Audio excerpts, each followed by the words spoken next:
Hey, what's going on, Ronin, man? You know, the Me Too movement is probably one of the most important movements in our lifetime. This will shake the very foundation of modern society. And as a man, you can't wait around and expect society to have your back. But here's the thing. You, and I'm talking to you right now, you are doing that right now.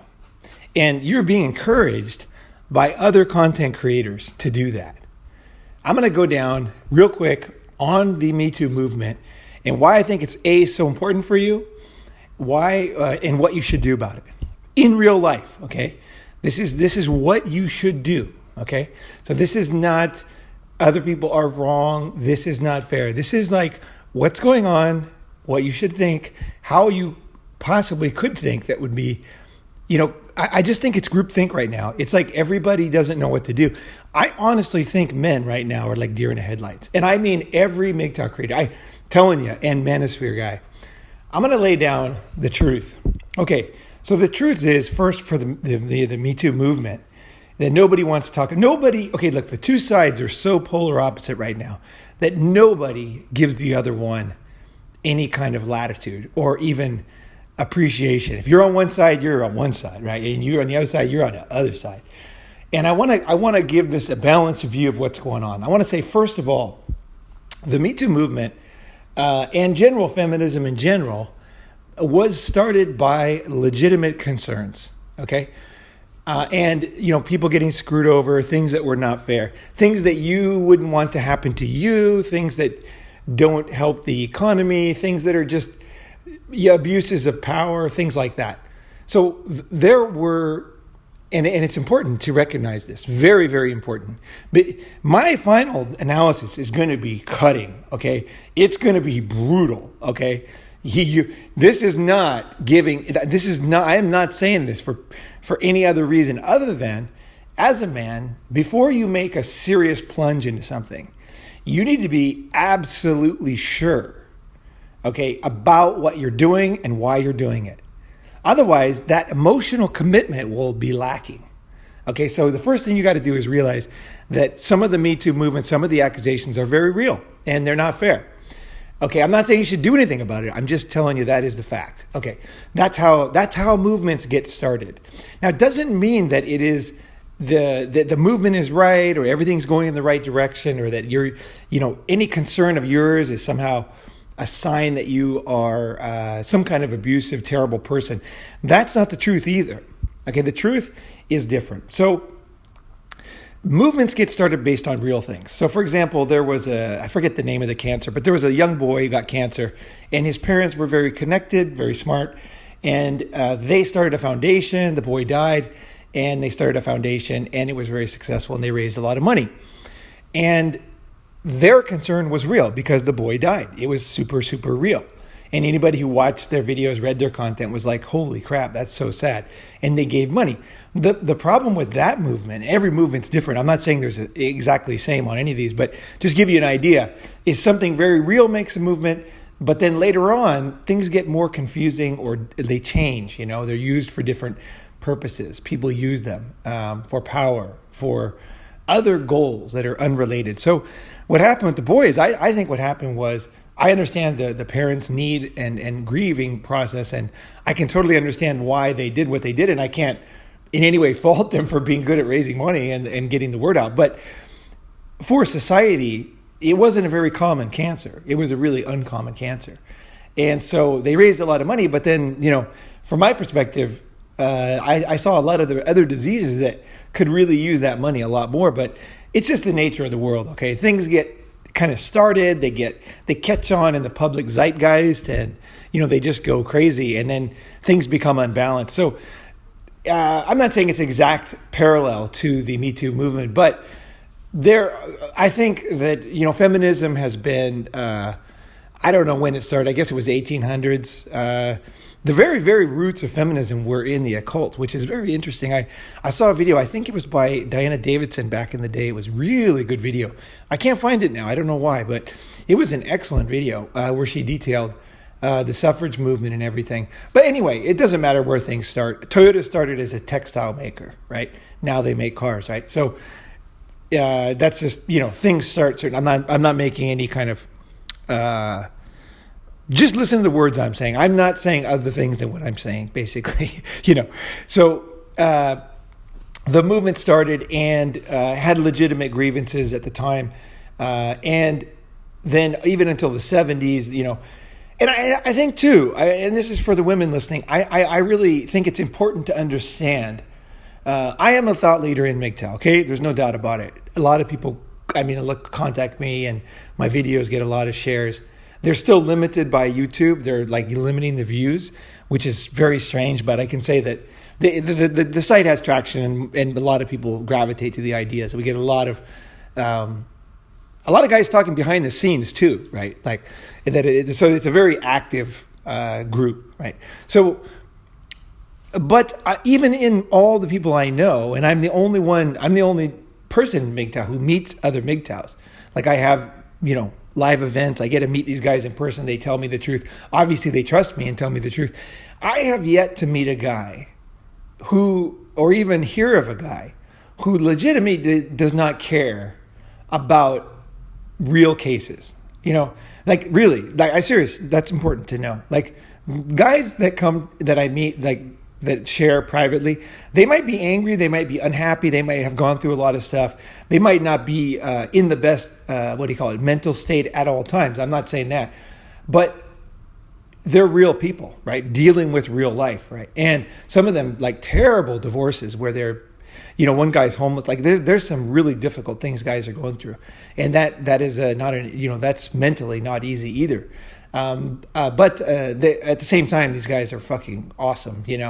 You are awesome. I love all you guys.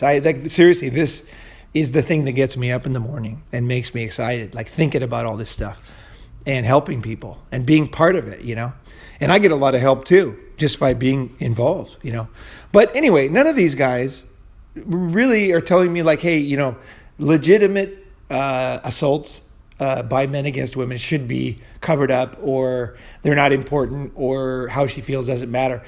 That's not it. Okay, that's what the media is missing. That is very, very important, because what I'm saying is the cases that give the Me Too movement legitimacy, okay, and feminism in general, men agree with. That's the crazy thing, okay? But what makes guys uncomfortable is the other stuff that comes along and the way that it affects them. And also the increasing lack of need for evidence for cases. So when you get, let's say, arrested for murder, they have to find the body. There's certain things they have to do in order to prosecute you, right?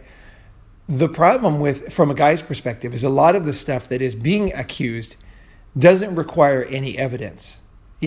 And now I'm not going to go deep into that, but I just want to say that is scary, okay? Whether you're a man or a woman, being accused of something and having the legal system not require evidence. They don't need any facts. Really, seriously, a woman can say that she was uncomfortable, that she said no, and then they had sex anyway, and she was so scared that she didn't talk.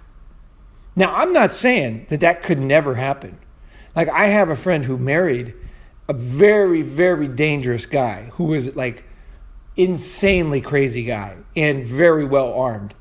And I got to tell you, this poor woman who was married to this guy, when she got divorced, he forced her to have an abortion. And when she divorced, she gave him everything. She literally gave him even the ring, because he had given her a very expensive ring. And she gave it to him because he basically said he's going to kill her. And she was terrified. And she's a good friend of mine. I know this chick. This chick is totally cool. And I'm like, wow. It was interesting to hear that from behind the scenes. So things happen that are legitimate, and that's important. And I think that in order to get your mind clear for this, this one is going to be fucking powerful, okay? You got to accept the reality of some cases. It's important mentally, because I know it's not easy, because a lot of guys are really worried about false accusations, and it's not fair the way that society is basically saying that false accusations don't exist, but we're seeing women admit to false accusations in high school just because they didn't like the guy. You can find that one online. I think I talked about that in a previous episode. Some girls just didn't like this one guy for whatever reason, and they accused him. He got kicked out of school, lost his reputation. Obviously, he's off track to go to university. His life is ruined, and he literally didn't do anything wrong. And this is a young man. This is a man who's not even of age yet. And now we have a new Survivor show. I forgot it was Survivor, the name. But anyway, the women decided they wanted to win the show, and they accused a guy of sexual assault, and he was totally innocent, and they admitted it later. And they even, the crazy thing was they even got other men on the show to agree to help. So it was like 5 people against 1, and he got voted off. But he obviously wasn't prosecuted because he hadn't done anything. But this is the type of stuff that any rational woman has to understand. You, if you're listening as a woman, or even as a man with a balanced mind, is that it is not good when you create this type of situation. Is that the dominoes fall eventually. Something changes when you have the possibility to be kicked out of school on a moment's notice without any facts. Even if you are later exonerated, you're not welcome back at that school. Because a lot of people don't follow the case totally. All they hear is that guy from that fraternity, raped this woman. And then later it comes out in the press it wasn't true, and she could even get a jail sentence. But not everybody remembers that. They remember the first thing. And it's because of the human mind, guys. This is the problem.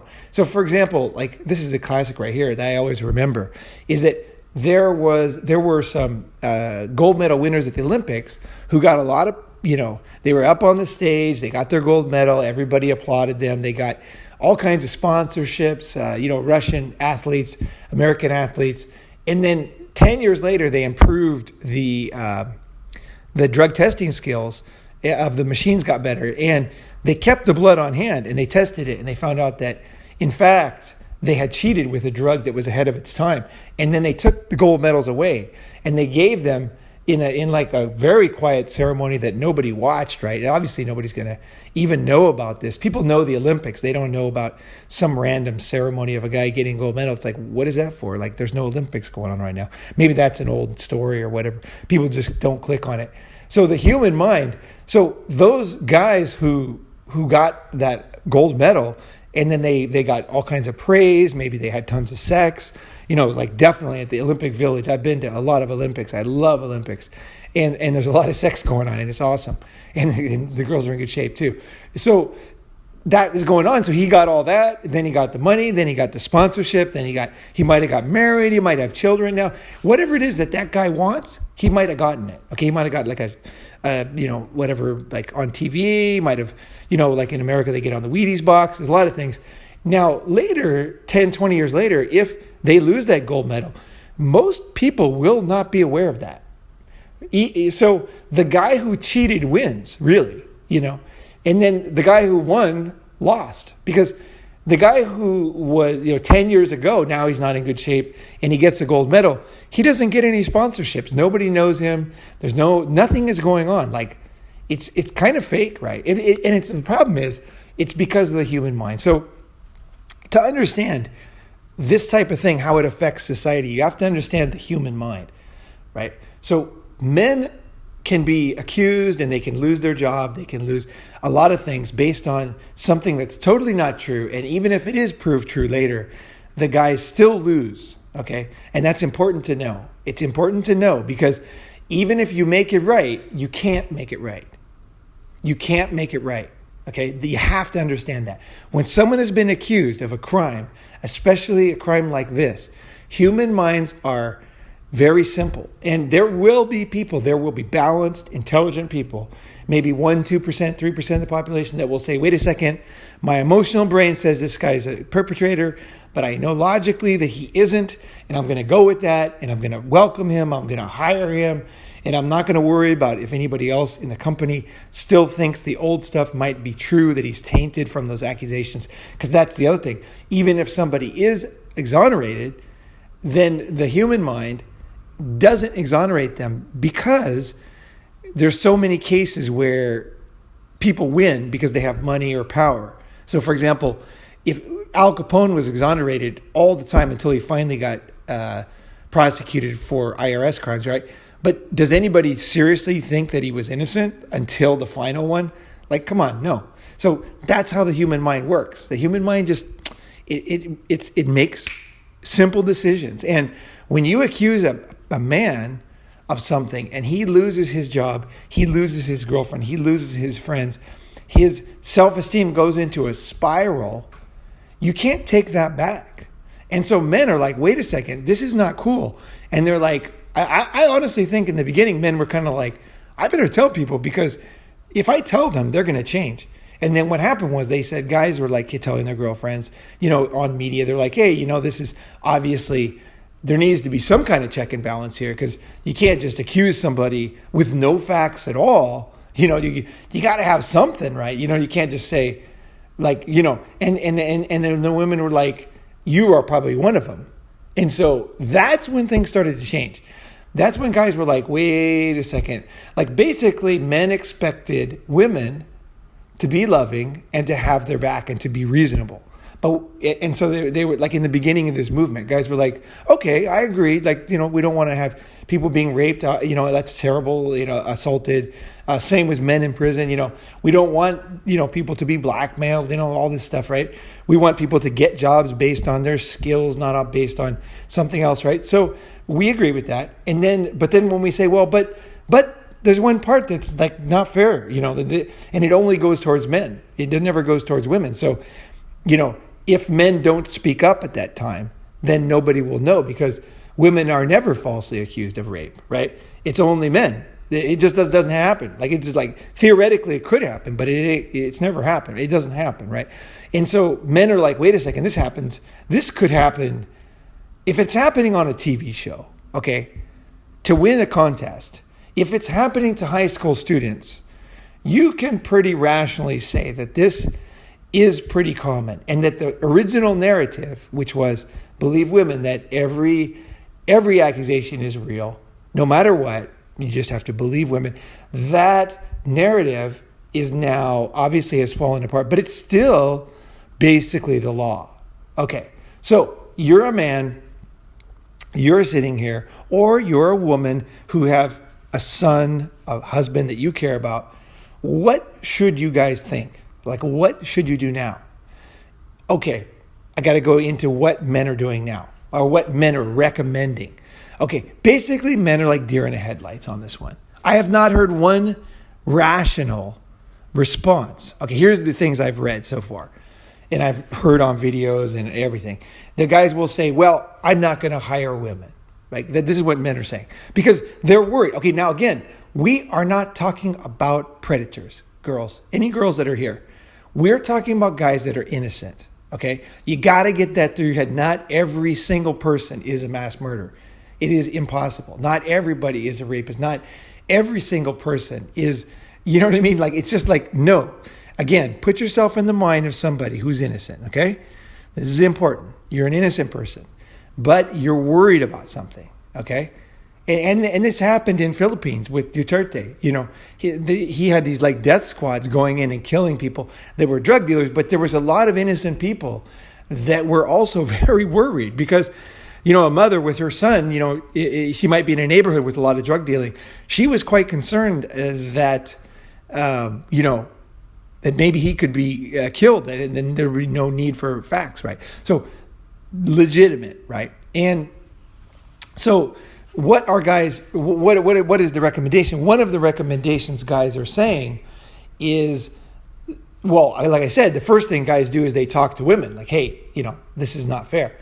Women, feminism as a rule, as a whole, did not listen to men's concerns. So what's the next thing? Men, what's the other possible thing men could do? Men said, okay, well, then I won't hire women. But the thing is, that doesn't make any sense. That's like a stupid idea. It's so fucking stupid. Like, that's illegal. You can't not hire women. You have to hire. This is like, there's another law that says you have to hire equality, right? And you have to hire a certain percentage of women, you have to hire certain minorities. And those, again, laws were enacted for legitimate reasons originally, right? And so this is how the legal system works, okay? Like it or hate it, it's not perfect, but it's what keeps our society better than any societies before, Like we're moving ahead on technology, you got to live with some things that are not perfect, right? And so, they said, okay, well, let's see, I lost my train of thought on that one.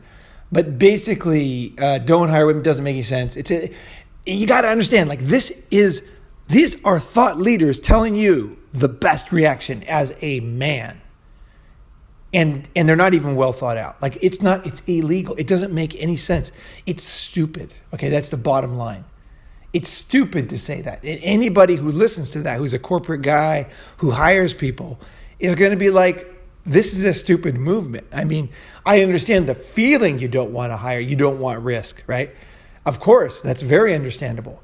But like to give advice to guys that can't be implemented, it's just like, I can't tell you how stupid it is. It's not just wrong. It's like on the channel should, I don't understand. It's like, okay, so that's bad advice. So, and this was like, seriously, go back and look. A lot of guys were saying they no longer this. And so Pence came out and Pence said, hey, look, I don't be alone with a woman. I don't do this. And I got to give him a hand here is that Pence actually had a strategy, which did make some sense, definitely. And it made sense for two reasons. I think Pence did it because he's probably, his life is run by his wife, I'm guessing. Now, I don't know Pence, so I can't say for sure, but it smells like that because he's basically saying like, hey, I'm not going to be alone with a woman. I won't take any chance. I'm guessing, okay, just total wild guess here, is that that's the way he operated because of his wife even before the law. And a lot of guys, they follow that because they're like, I don't want my wife to think I'm cheating because then, all hell breaks loose. And especially if a guy's not cheating, he does not want anybody to think he is cheating, right? There's an old saying, a Chinese saying, which I love, is don't raise your hands in an apple orchard and don't put your hands by your side down low in a peach field. Or was it peach or strawberry field or something, it's basically like, don't look even like you might be doing something wrong. Like if your hands are in there, you could steal an apple, right? Your hands are down, you could take some strawberries, right? So don't do that, right? So that was kind of like, that was basically Pence's view, which I think, and I got to say, I'm almost sure that was what his wife, what he did for his relationship. Okay, so fine. And then that happened. Broken clock is right twice a day. And that happened to be a pretty good strategy for men, okay? But now that a lot of guys are actually taking Pence's advice, and I got to say, until this episode, that probably might have been the best advice because it was real things. Pence was saying real things that you can do, and he was using old school wisdom, okay? From that Chinese saying to like, every couple knows, you have to be careful. You don't want to look like you're doing something, right? So, okay, good. But I don't think that is the answer. I really don't think that's the answer. Okay, so what are guys doing? They're flailing around. Okay, so Sky News Australia did a segment on this, and I think a lot of like MGTOW creators copied this segment. And what they said was there was a Pew study, and the Pew study said that. Let's see, what was it? The Pew study said that women are now concerned because there are a lot of guys taking Pence's advice, and they are worried about not getting hired. But not even hired. That's not really the main one. The main one was not getting mentored, not having quality time with associates, colleagues. And so, guys were like, okay, I'm not going to stay in the same hotel as her. I'm not going to sit next to her on the airplane when we go on a business trip. I'm not going to mentor if I can help it, right? Guys started to react. And now women are saying like, hey, like this is serious. Like actually women are, I think it's 40% of women are saying like, wait a second, like this is pretty serious now. Like I'm being affected. Women are saying that. Now here's the thing. is that what men are doing is men are saying, aha, basically like, women are saying this. See, it's not good for society. See, get rid of it. See, get rid of it. The problem with this, and this is the most common MGTOW advice right now, that I can figure online, like watching other videos, is they're saying, yeah, see, women are getting what they thought, and they're gonna, and see, women are not happy because they're not getting mentored, so we need to change. This is a terrible way to live your life. But why? Why is this so terrible, so stupid? Is that women are saying, okay, the 47% of women are saying, basically, they are not saying what they should be saying. What they should be saying, if life was fair, again, life isn't fair, they'd be saying like, this is totally not fair to men. Like, men work their asses off.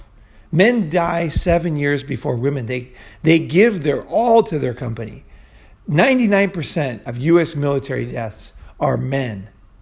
Okay? Men give their whole life, their life force. And then the military will throw a guy out based on an accusation. And that's what's happening.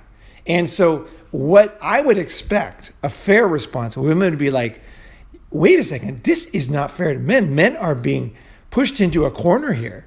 Like, we need to fight for men. Like, obviously, this is fact-free accusations, and men are giving everything to their jobs. They're giving everything to the military career.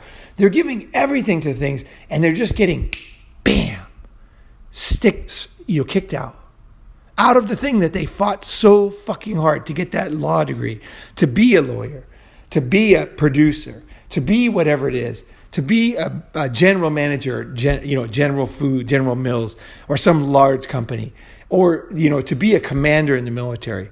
And men give everything. And the proper response would be like, wait a second, this is not fair. Like, we can't just be accusing people. And then also take into account what I talked about before, which is the collateral damage is that you can't take it back. Is once a guy has lost his reputation, once he's seen as a molester, the public, because of the human mind again, doesn't take it back. So there should be, I think it is very fair to say that there should be some very serious consideration and thought going into any accusation, because it essentially cannot be taken back. Okay? That's important to know. And that's what I would expect of a very honest with themselves, caring female population, is say, wait a second, this is not fair. Like, this is stupid. Like, we can't do this to men. Like, this is wrong. This is fucking wrong. Like women should be saying, like, I know women that like, we talk, like women can be, obviously, and humans, if, and okay, here's the other thing. And this is really important for MGTOW guys to understand, is that power corrupts, and absolute power corrupts absolutely. Okay? Now, this is a very important part of the episode, is that it's easy. Okay, we talked about women, we talked about different things. It's easy to talk and point, but that is not the problem here. No, it's not. The problem, okay, why not? Okay, it's easy to say when you're being hurt, it's easy to like, your brain has not really logically like figured everything out.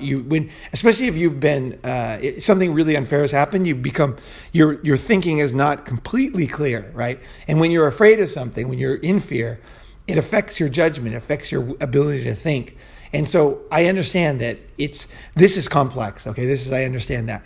But what's going on here?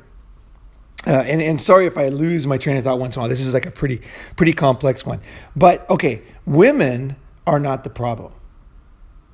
That is a very important thing. And I'm going to tell you why.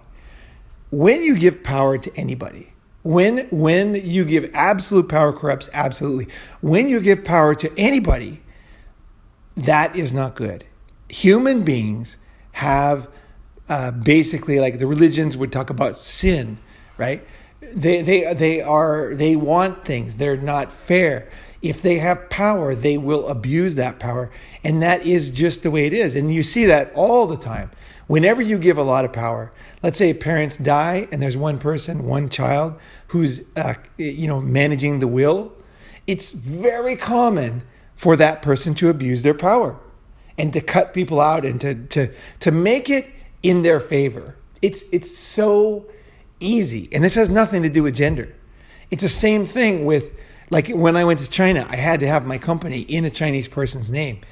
And the what do you call it? Like the motivation for that person to cheat me is so high, because no matter how good they are, there's some level where they will be corrupted. If it's $100, if it's $1,000, if it's $1 million, if it's $10 million, if it's $1 billion, if it's $500 billion, things change at different levels. And no matter how honest somebody is, there's a level where they'll say, fuck it, I'm going to do it, right? And if you hand the flamethrower to a pyromaniac, which is a human being here, not women, human being, and we saw this with all kinds of like just look at any war crimes and guards and how people abuse power.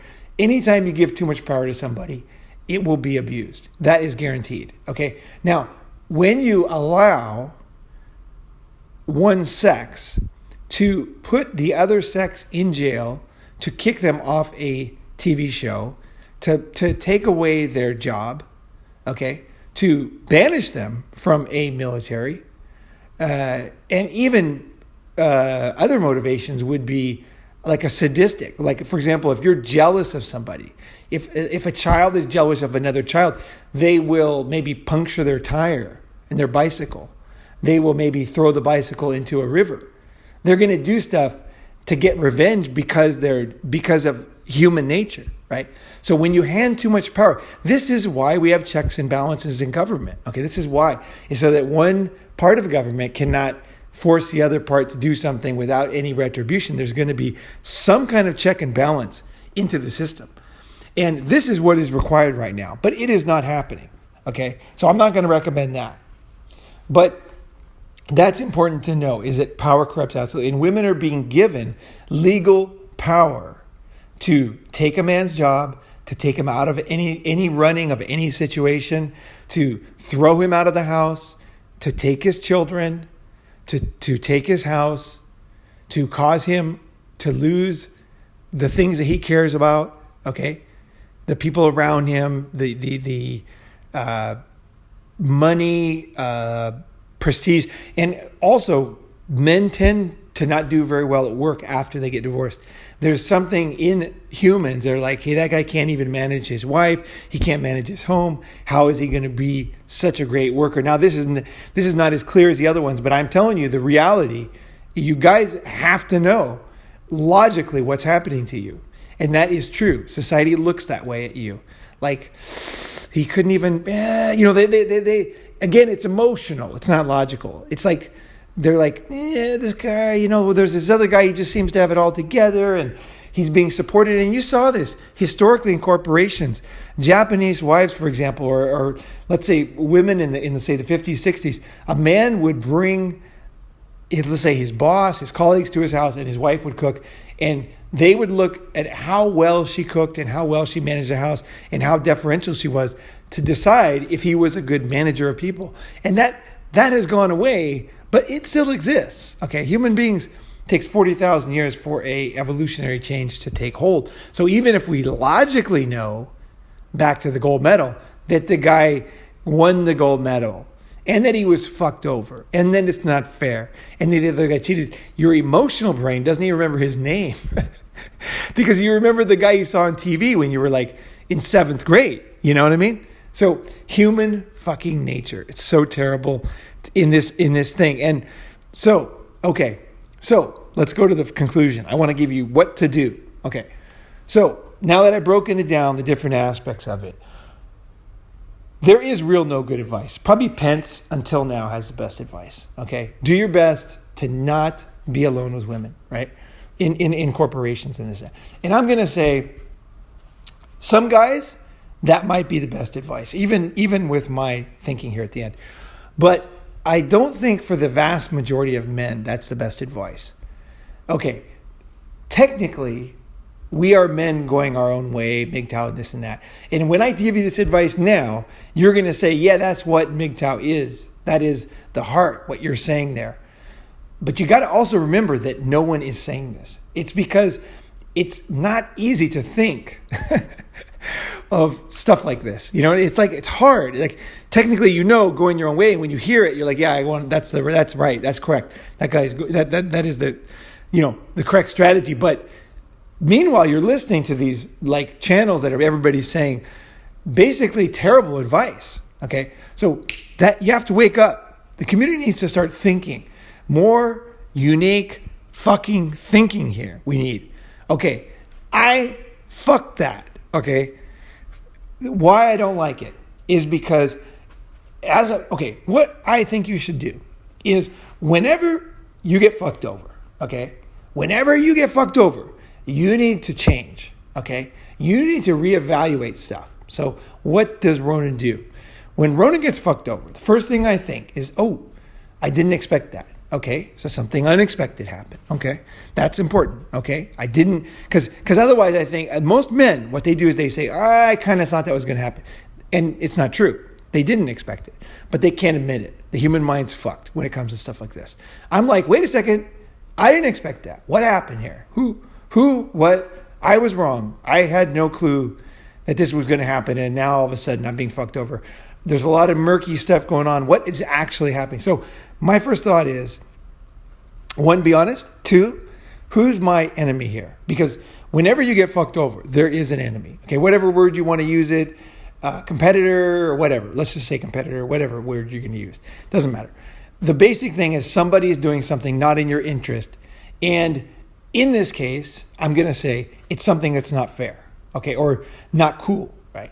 It's different if somebody beats you fair and square, right? You're running 100 meter and then they beat you. I'm not talking about that, okay? I'm talking about like a sabotage, a hit from behind, and we all know what these are.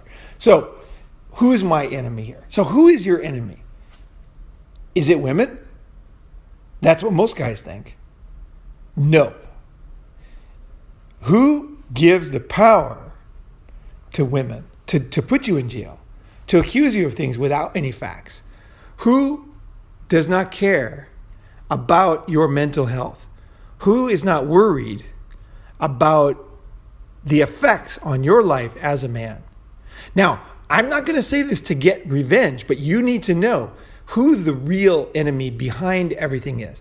Okay, it's my hypothesis, and I hope that this basically podcast, this episode, starts to get people thinking about this. I'm going to give you like a track.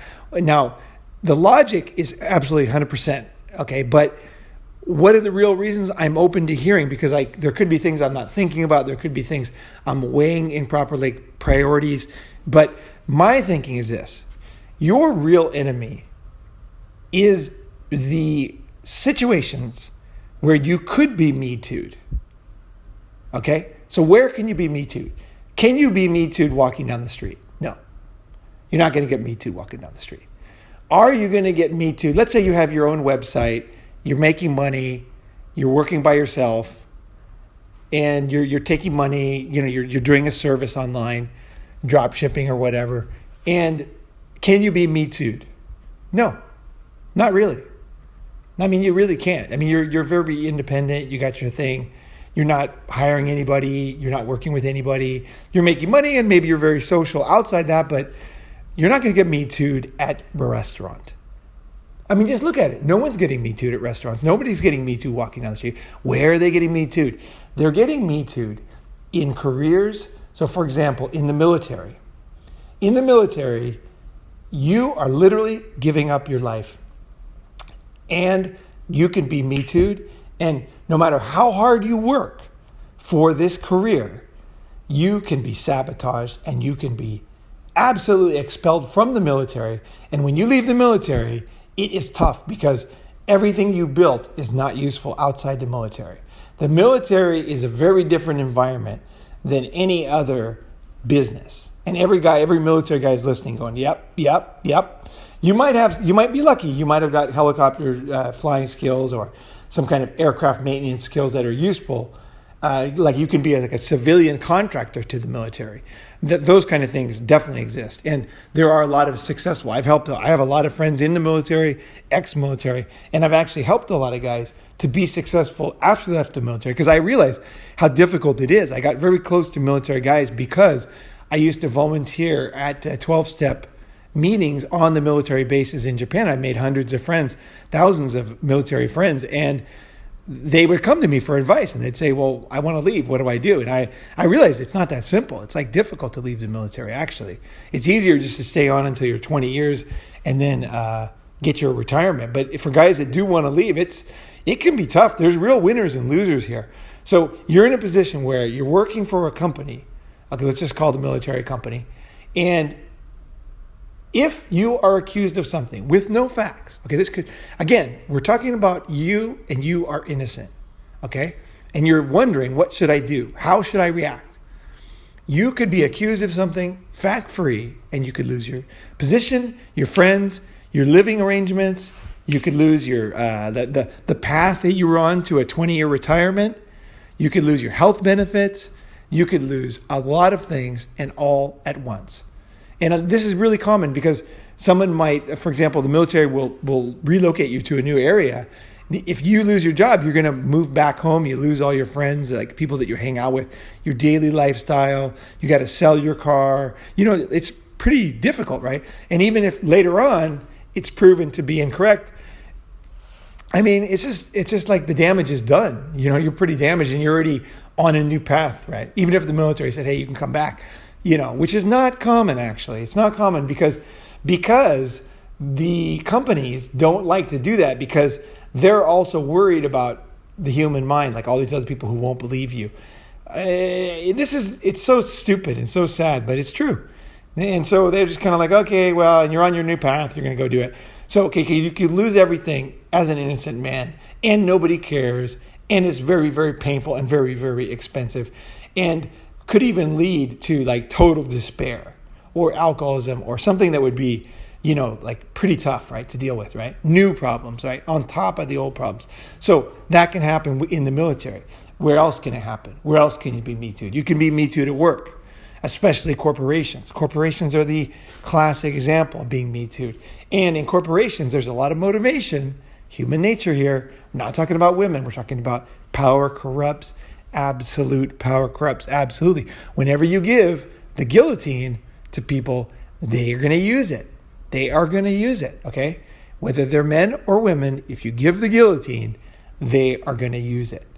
Not all the time, not everyone, but the threat is there. And you have to understand that even if you are not, let's say, for example, you are in a like here's an example where it didn't happen to you.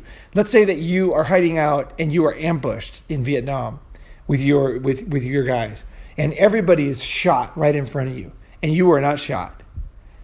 When you leave the military, when you move on with your life, are you the same as a guy who was working in an office where nothing happened to him? In some ways, nothing happened to you, right? You didn't get shot. You're totally fine.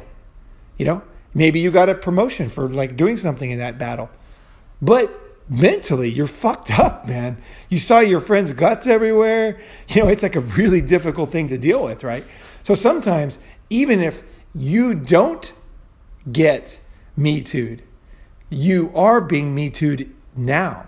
A lot of guys, I never heard this, are being Me Too'd right now, even though they're not being Me Too'd because of the fear.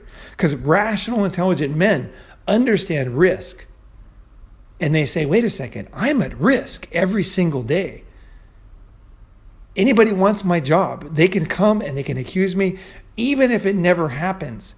You're paying the price right now for this imbalance of power that puts you at enormous risk. And especially if you have children and stuff like that, you subconsciously know. Now I'm telling you consciously, but subconsciously you already knew. Your intelligent, adaptable brain already figured out that things are not so safe anymore. It's like, again, we're talking to an innocent man who's just going out about doing his business, trying his best. He's trying to sell widgets. He's trying to create widgets. He's trying to, whatever it is, he's like, there's something now that's very unsure. And men right now, even if they're not being Me Too'd, they are under a, what do you call it? It's like a curtain of fear that is going on that men have. And you need to understand this, because what everybody talks about is the fairness and the unfairness of the actual accusations, and then the facts, like, did you get exonerated or did you not? The fear is probably the biggest thing. And every man has to deal with this now. Every man at a company, every man especially corporations, every man in the military is now dealing with this, okay? And this is very real. I would say it's similar to the effect of crime. When let's say a woman lives in a high crime area, let's say she lives in a very safe place where, you leave your doors open, your neighbors, everything's great. Now she moves to an area where there's all of a sudden, her colleague at work is raped in the parking lot. Her car is broken into, or let's say her friend's car is broken into, people are shooting. You can hear at night, shots going out. You read the newspaper, there was another this, another that. That, even though she's not affected personally, like nothing happened to her at all. She could live there for 30 years, nothing happened. But mentally, it affects her. She is now insecure and worried. And that's the situation with men right now. Men are in that position. So, okay, this is to acknowledge the reality of the Me Too movement. Okay, you need to understand what's happening to you. Okay, this is very, very real. And now here's the good news. The good news is I got a plan. Okay, so government, where are the enemies? And I mean enemies in the sense that where is this risk? Where is the risk? Okay? Like bad neighborhood. Where is the bad neighborhood? The bad neighborhood is working for the military, okay, which also means giving your life for your country, protecting the loved ones you love, fighting for things you believe in. Okay? That's all in one place, and that's in the military. Now, companies, corporations are a hotbed of Me Too. Probably the hottest bed of Me Too possible. And every man, again, whether he's Me Too'd or not, is now at risk in a corporation. Okay? So, corporation is probably your biggest enemy as a man. Okay. And why? Because the risk is high. Okay, it's the biggest bad neighborhood out there. You can be taken down so quickly, and even if you're not taken down, like I said, it's the fear. It's like living in a bad neighborhood. Things could happen. They might not be happening today. It's a sunny day. It's a beautiful day. I've been to the Philippines many times, and when I was there, I was in a bus, and I asked somebody about crime, and he pointed to some bullet holes in the window, and I was like, holy shit, It's like, and then you realize no matter how safe it looks, everything could change very, very quickly. And that makes a man, a rational, intelligent man, has to start thinking, okay, you need to just check these things off and say, is this true? Okay, yes. Is this complicated and something I don't understand? Yeah, probably yes. Unless you are some kind of a psychologist who specializes in understanding the psychological effects of this. You probably haven't really thought about it. You probably think, it's fine, no problem. But reality is, again, statistically, no. This stuff affects people. It raises your cortisol, it raises your blood pressure. It makes you nervous. It makes you in fear, which causes you less likely to think and make rational decisions. It makes you less risk. It makes you more risk averse, okay? So that's the woman living in, again, a high-risk crime area. She might not go out at night. Her friend has a birthday party. She might not go because she says, well, probably it's fine, but I don't know, so I'll stay home, watch a movie, Netflix, right? So it affects things, even if you don't see the effect, right? So men are now in this situation, and I want to give total, appreciation to tell, this is the reality for you. So what should you do? What you need to do, and I think this is the number one thing, who is causing this stuff? Again, the corporations, are they fighting for you? Are they concerned for your mental welfare? Are they protecting you? Are they demanding proof for accusations? Are they on your side? Do they have your back? That's what you have to ask yourself. If they don't have your back and you are in a situation that is not good, are they your friend? Okay? That's what you have to ask yourself. Is if I could be accused of something that was not true in the military, and I spend my whole life working for this, and I'm willing to give my very life for this company, for this group, and they would not even have my back on the smallest fake thing that somebody could make up about me because they want my job, because they don't like me, because they're a different religion, whatever reason. And again, it doesn't matter, man or woman. We're not talking about that. We're talking about risk. We're talking about fear. We're talking about the reality that the risk can actually come true and what you should do about it. So you say, no, that's not my friend. Is a corporation your friend? Nope. So what should you fucking do? Okay, let me go one step farther. Who is behind all this? The government. In the end, democracy and the government is, you can accuse somebody of something, but if there is no penalty, then it doesn't matter. You know what I mean? Like if you're in a schoolyard and somebody says, he jumped twice, and then, they whatever, he cheated, there's no real penalty, right? There's no real reason. The penalty is when things change. Okay. So if a child could say he jumped twice and they kick him out of the school, he has to move, he loses all his friends, his teachers, everything he's working on, his projects are lost, and he's totally humiliated and debased, which is what happens when a man is falsely accused, then that would be the problem. So the school would be the problem because the school is supporting this false accusation against the man. So the guy, school's my enemy. Company is my enemy, especially corporations. They are the ones that do not have your back. And they don't. Nobody has your back. Okay? So who has to have your back? Okay? I want to have your back, and I want you to have your other friends' backs. And what should you fucking do? Okay. First thing is, and this is very radical compared to the other advice, don't sit around waiting for women who are losing opportunities to get mentored. Let's face it, what are the numbers here? How many women are actually waiting to get mentored and worried about Me Too? Nobody, man. It's fucking bullshit. It's just media talking shit, and guys are believing it. They're putting hope in it. Like, if enough women want to be mentored, then they'll stop the Me Too movement, and false accusations will no longer, it's like, no, man. Women don't want to be fucking mentored, okay? The reality is they're out doing their fucking jobs, okay? This is a fake idea in the first place. And if there was a few women, that's not enough to affect a democracy. You need a 50% vote, right? And that's when the pressure builds up and things actually change. That ain't happening.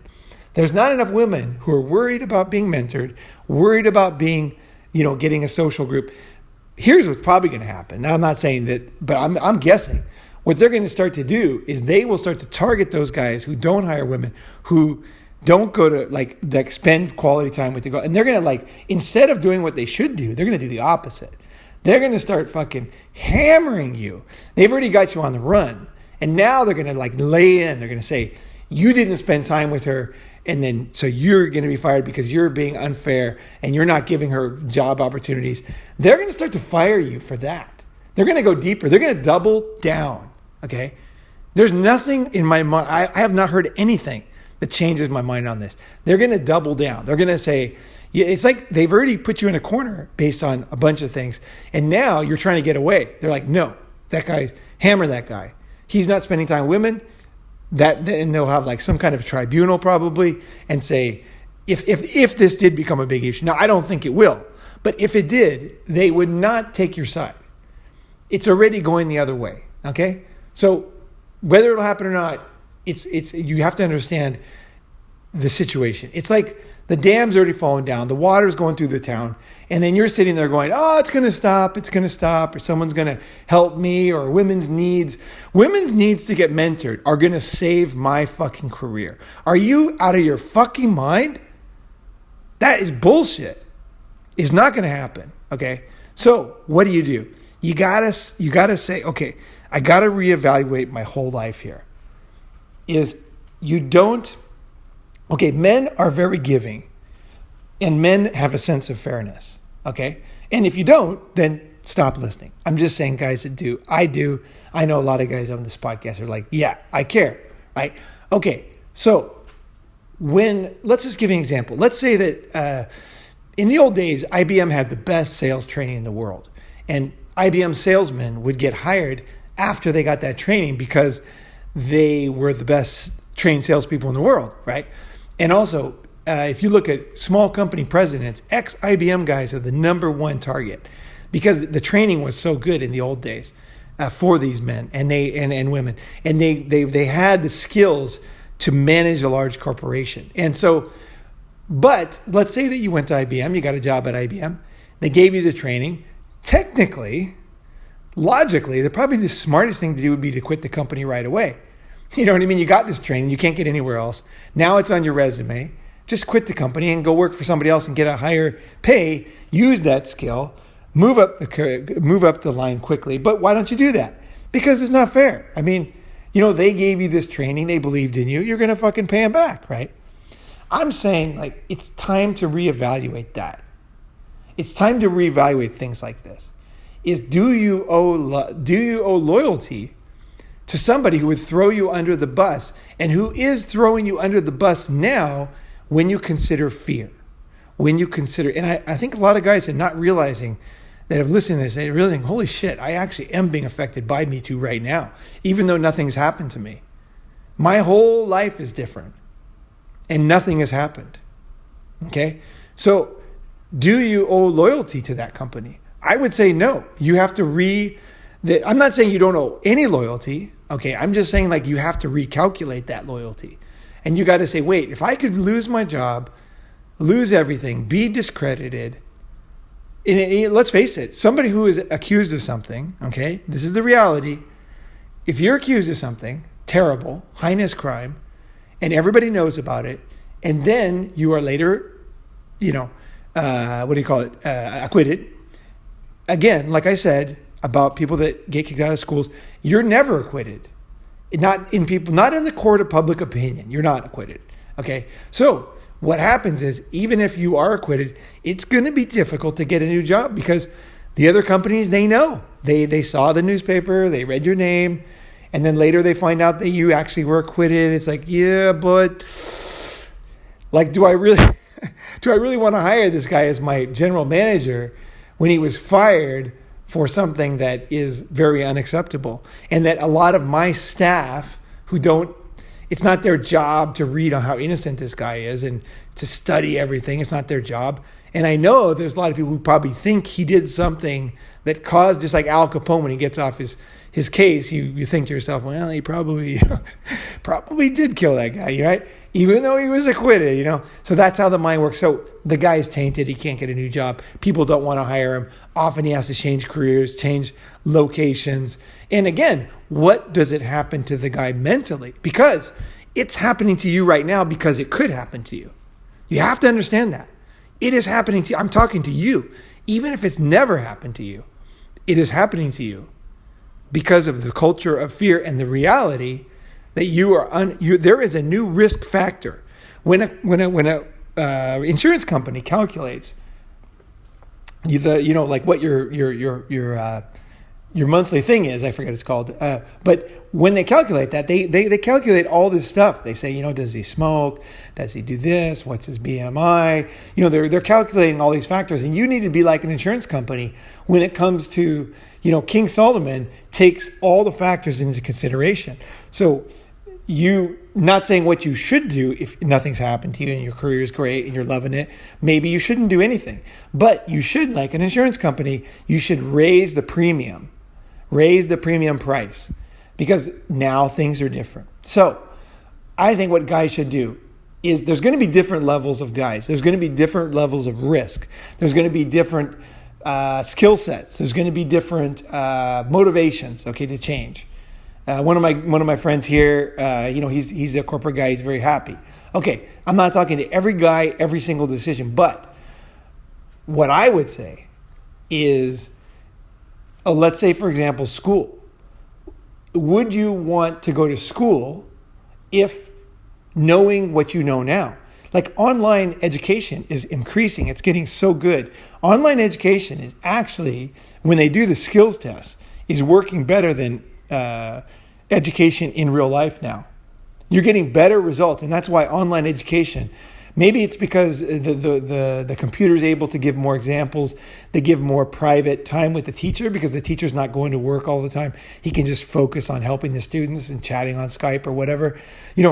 So online education is quickly surpassing. And I would say it's already surpassed. A lot of people are behind the times. They don't realize that things are changing around them. I'm going to give you a wake-up call. Online education is already better than offline, period. Everything included, it's better. It's cheaper, it's better, it's more convenient. It's just like the internet email as opposed to mail. Online education is now superior. You can study any time of day. You can go faster. You can go at your own pace. They can give you better examples. There's more personal time. Things are really, really changing when it comes to education. So school is one of your biggest risk factors, going to school, because you can be accused of stuff and it's really painful for a young man. So I would say first thing is seriously evaluate whether you should be going to school, because you can get the same degree, you can get the same skills a lot faster, easier, cheaper online. And also, whenever you lead the field, okay, whenever you're Tesla, whenever you do something first, you get advantages, a lot of advantages, because again, like what I'm saying is real. It's actually better. You will have a better education. Now, you can get your social needs done. All this stuff can happen. Like a lot of very social people are studying online. A lot of open-minded, fast-moving innovators are studying online now. And they're kicking ass. They are fucking kicking ass. So, do you need school? Maybe you do. Maybe there's a reason why this wouldn't work for you. Maybe you got into Harvard and you realize that a lot of people believe in Harvard, and if you got an online degree, there probably is an online Harvard degree, but let's just say there wasn't. You might say, you know what? It's better to do that. And maybe you're going to meet high, quality other people that are really going to help you long term. Now, I got to tell you, I think that's exaggerated. I went to university. I went to 3 schools before I graduated. And there's a bunch of reasons why I did that. One was too expensive for my parents. Long story. Anyway, I'm not friends really with anybody from my school anymore. And that was not true for me. That was the biggest fake promise the school ever gave me, was that I'm going to have this great network of people. I got some friends from my fraternity, but that was not even related to the school. And they're just friends. Like no one from my school has helped me. It's never helped. I've never gotten a job. I've never had any kind of, nothing has improved in my life because of going to school and the network that I built there. So, you know me. You guys know me. I'm a very social person. Like I make a lot of fucking friends. I'm not like a lonely type dude, right? I got zillions of friends, right? And a great network of people. But even me didn't help. Maybe for you, it did. But a lot of people are promised lies by schools. Okay, I'm just going to say that. So maybe that isn't as valuable as they say. Okay? My experience says no. And corporation. Do you want to work for corporation? Okay, maybe you do. Maybe you want to go to the IBM of the day. You want to get the training. You want to get the training in whatever the programming is. You want to go to Silicon Valley. You want to learn something. I would say that even if the corporation is a risk, it's a bad neighborhood for you, there could be some skills that you could go pop in and then walk away with those valuable skills. I would say that would be a smart move. So your loyalty isn't as much as before. So these are subtle things, right? This will affect society in a big way long term. But you should recalculate your loyalty to corporations. And if you can get something, I'm not saying you should rip them off. I'm not saying you should, you know what I mean? I'm just saying, like, again, King fucking Solomon. So what does it mean for you? If what I'm saying is true, how are you going to implement this in your life? How does it affect you, right? I would say in many ways, I personally don't like working for corporations. I think on top of this, same with online education, is that on top of this, working for corporations is not the great job it used to be. So not only are you at risk, increased, really serious risk, the Me Too movement is no joke. You lose everything. And I take that very seriously. You might not, but I take it super seriously. Because I understand the human mind, how devastating this kind of stuff is. And I don't write it off. Like, oh, by the way, wonder why his life's gone downhill. It's like, no, I know why. There's very good reasons why. But anyway, so corporations, take what you like and leave the fucking rest. Okay, they don't, again, ask yourself in the quiet piece of this video, do they have my back? Do they care about me?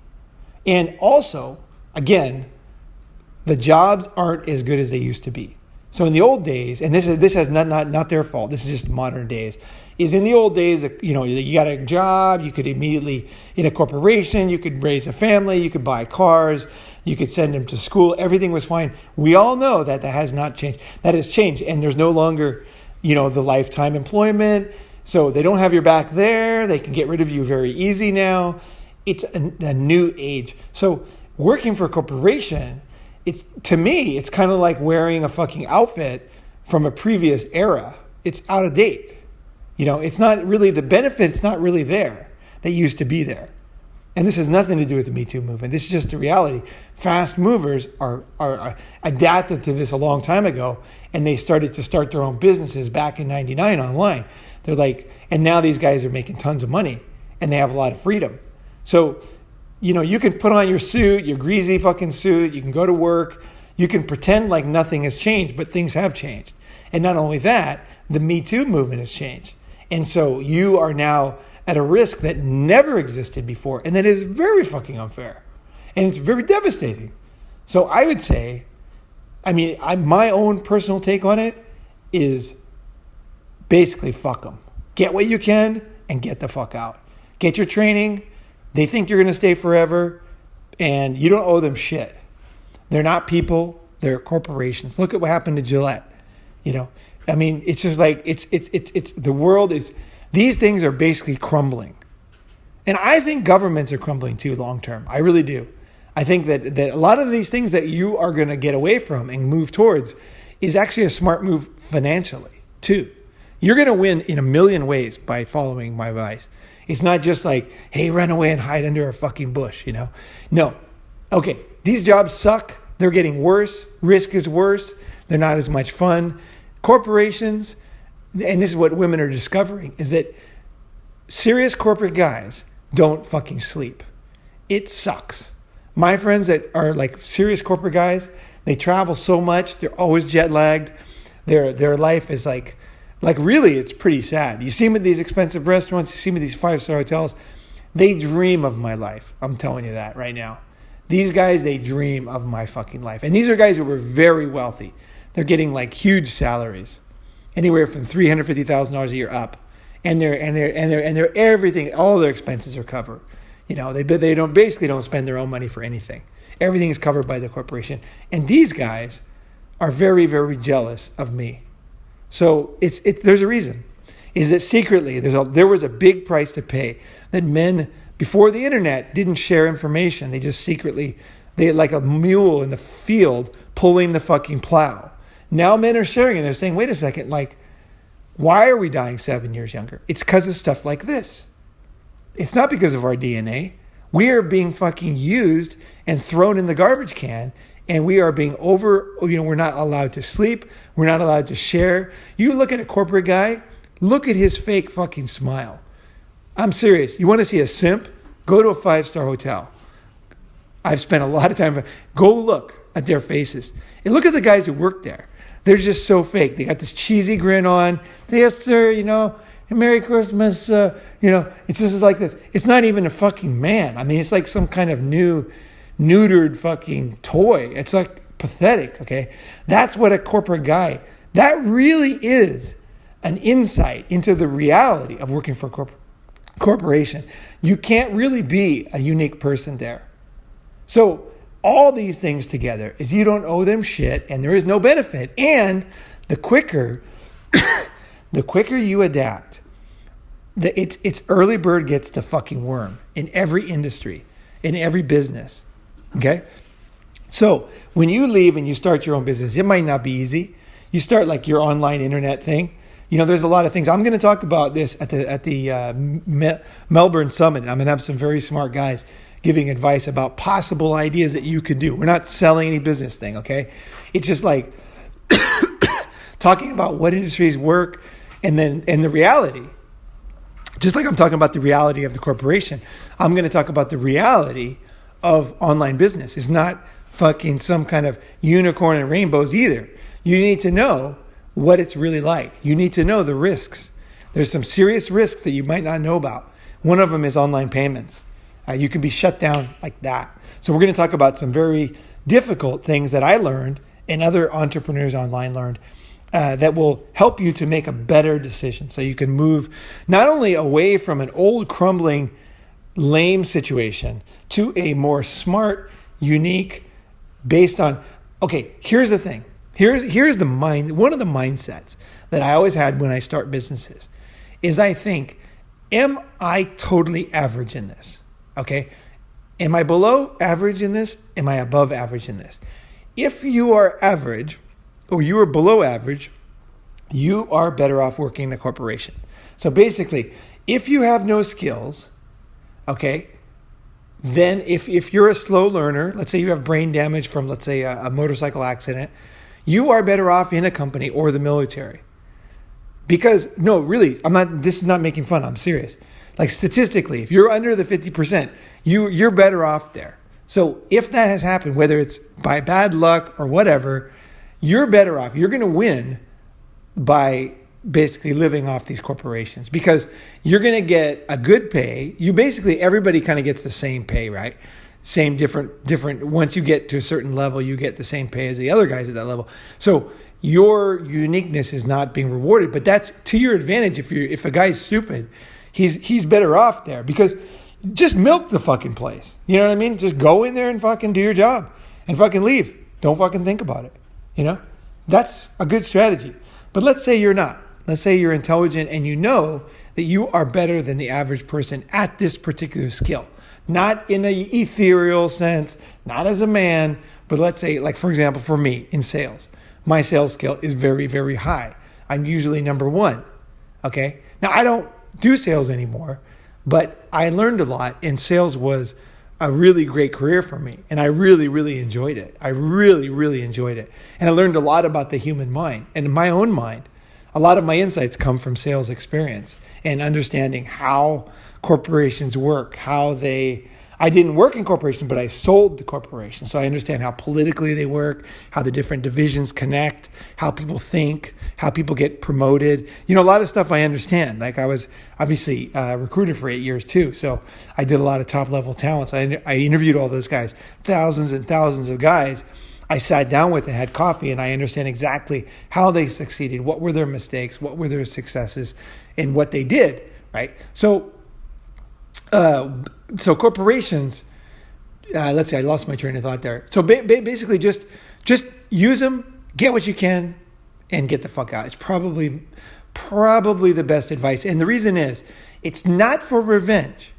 It's not for anger. No, these things are crumbling. The future of the corporation is not good. You look at corporations like Google, they have very few employees. You look at corporations like U.S. Steel, they had zillions of employees. We are going in the direction, again, I'm taking you in the proper direction of modern business. We're going away from these people-heavy businesses to these organized, algorithm-managed businesses.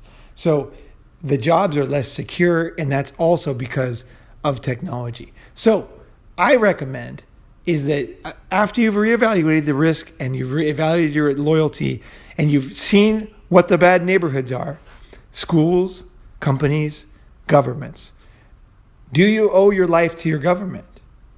If they would if they are the mechanism to debase you and throw you in jail for something you didn't do, are they your friend? When you look at the flag, what do you see now? I'm not giving any particular advice here. I'm just saying reevaluate. Does this have my back like they used to? Should I reevaluate in a subtle way or a clear way my new options, right? I would say yes. I would say nationalities are also on the out. They used to be very important. A British citizen in the 1900s was very different than a Chinese citizen. Their thinking was different. Their education was different. Their opportunities were different. The disease, the lifespan was different. The average age of a lifespan of an Indian national in India was 25 years at 1900. And now it's up with everybody else. Nationalities don't matter like they used to. They used to be so important. You were French, the girl was skinny, she was a certain way.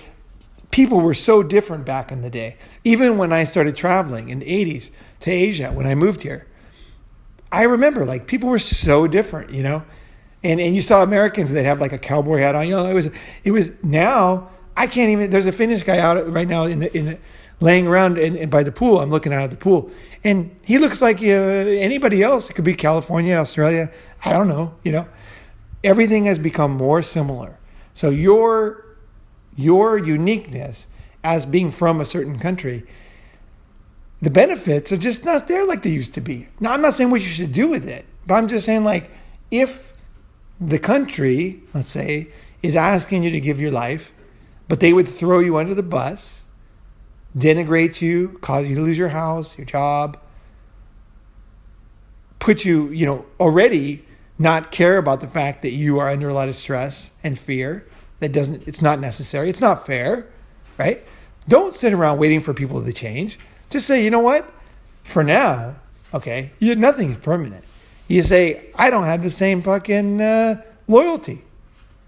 I don't have my same loyalty. And I'm going to move in the direction. Here's the way I want to end it. The direction of the future, which is like you can see it. You have to make that decision where that is. Like I said, with education, it's definitely online. Definitely. If you invest in online education, if I teach, right? And that's what I do. I have outside of Ronin, I have online courses where I teach people and I consult people.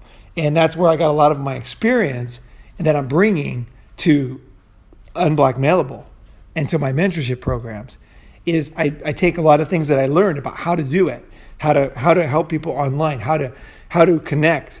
What do people need and how to improve, how to fill that need and how to motivate them to make the changes so that they get the benefit. Even if the benefit's there, if you don't motivate them to do it, then fucking nothing happens and there is no benefit, right? So the benefit is not just that it's available, but you, as a person who is mentoring, you have to be able to somehow get that change started, get that fire going, right? And I got good at that. And able to, and I feel very, very, very, I got to say, it makes me very happy. If you sign up for Unblackmailable, I love to fucking help. It's like, it really is, in many ways, it's like a dream. Like, I'm so happy, I got to tell you. It's like, I can't ever imagine my life would turn out this way. I love the guys I work with, and I love seeing progress. And challenges, I love them too, because that helps me to think about it. Like, that's how I get a lot of the ideas. I think, okay, well, what is actually going on? I have to, I can't just gloss things over. I got to get deep into them. And that helps me in my life a lot too. So I'll go into more specifics at the Melbourne Summit about business models that work online. But I think that's the future is you own your own thing. You're not responsible to anybody else. If you have a single man company, you can have a fantastic social life, okay? You can be screwing girls right and left.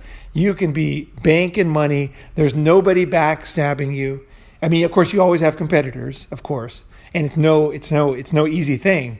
But you don't have these extra risks, and you're in the right thing. Because again, corporations, what's the future of corporations? Are they going to get more powerful? Are we going to go back to the fucking U.S. Steel days? No fucking way, man. Getting out now is actually smart. Everybody's saying oh, you got to fight for these jobs, don't hire. Fuck that. Walk away, man. Do your stuff online. Save as much money as you can. make the smartest friends.